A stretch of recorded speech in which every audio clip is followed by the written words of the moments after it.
नारद जी कहते हैं कन्या विक्रयणो लोभात दंपति नाम चकलकनम।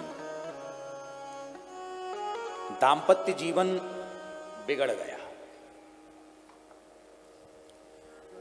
जिस दाम्पत्य जीवन में प्रेम भाव के होने से ही राम कृष्ण नर रूप में पधारे, जहां दाम्पत्य जीवन में प्रेम था, भाव था, आदर था, तो उस स्त्री और उस पुरुष को भगवान ने भी अपना मां और पिता बनाया।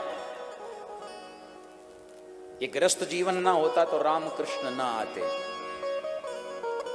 स्वामी विवेकानंद जैसे महापुरुष ना आते। आते सब घर गृहस्थी से ही हैं, लेकिन कलयुग में समस्या ये हो गई कि दंपति नाम च कलकनम, दाम्पत्य जीवन में कलह मचा हुआ है, झगड़ा मचा हुआ है। और जहां आपस के ही झगड़े दूर नहीं हो रहे, आपस में ही एक अंडरस्टैंडिंग नहीं हो रही, समझदारी का काम नहीं, प्रेम भाव नहीं, भरोसा विश्वास नहीं, तो आप विचार करो परमात्मा तो बहुत दूर की बात है। घर में कोई भी संस्कारी संतान होना भी मुश्किल है। बोलो राधे राधे।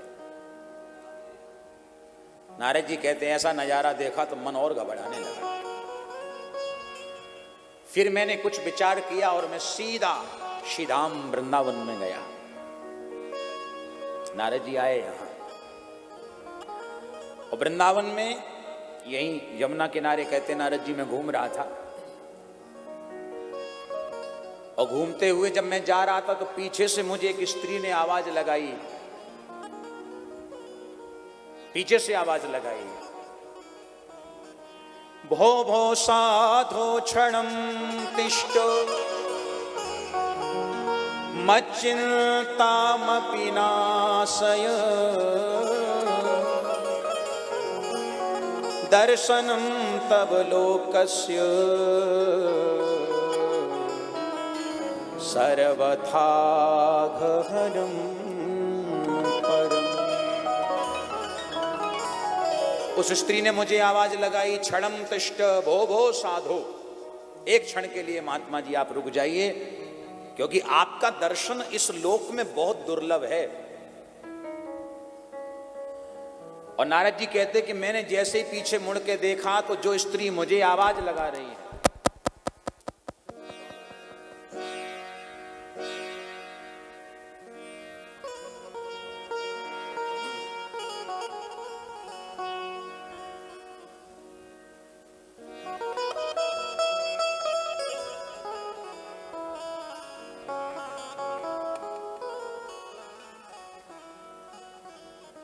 नारद जी कहते हैं कि जैसे ही मैंने पीछे मुड़ के देखा, जो स्त्री मुझे आवाज लगा रही वो युवती है, युवा है, पर हमारी नजर पड़ी कि उसके गोद में दो बूढ़े वृद्ध पुरुष लेटे अचेत अवस्था में बेहोश पड़े। तो मैंने पास में जाके पूछा, देवी क्या बात है, हमें क्यों रोका? बोले महाराज आप ही हमारी चिंता दूर कर सकते हैं। उस स्त्री ने नारद जी की प्रार्थना करी, जयति जगत माया यस्य काया धवस्ते वचन रचनमेकं केवलं चाकुलै ध्रुवपदमपि यातो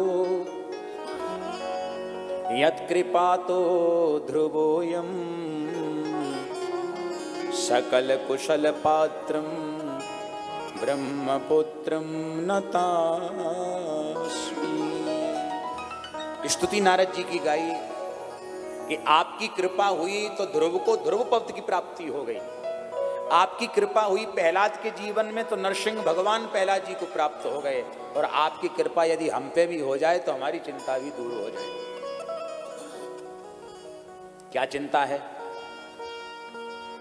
नारद जी ने देखा कि उस स्त्री के गोद में वृद्ध पुरुष लेटे हैं, वो हजारों युवतियां खड़ी होकर के उस स्त्री के ऊपर पंखा जल रही हैं, ऐसे पंखा कर रही थी।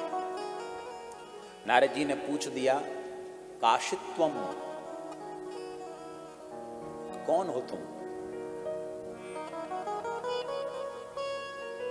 काविमऊ ये कौन है? ये सब कौन है? स्त्री ने जवाब दिया, महाराज अहम भक्तिरिति ख्याता इमौ मे तनयौ मतौ ज्ञान वैरागिना मानौ कालयोगेन जर्जरौ। मेरा नाम भक्ति और ये हमारे दोनों पुत्र ज्ञान और वैराग्य। महाराज हमारी पूरी कथा आप सुन लीजिए। दक्षिण में मेरा जन्म हुआ, दक्षिण में भक्ति का आज भी बड़ा बोलबाला, दक्षिण में ही जन्म हुआ भक्ति का। कर्नाटक में भक्ति की वृद्धि हुई और वृद्धि कर्नाटक में ही होती है। कान कर्नाटक माने गए। कानों से जितनी भगवान की कथा सुनोगे, जितने ठाकुर जी के चरित्रों का श्रवण करोगे, जितना हरि नाम श्रवण करोगे, भक्ति उतनी प्रबल होगी।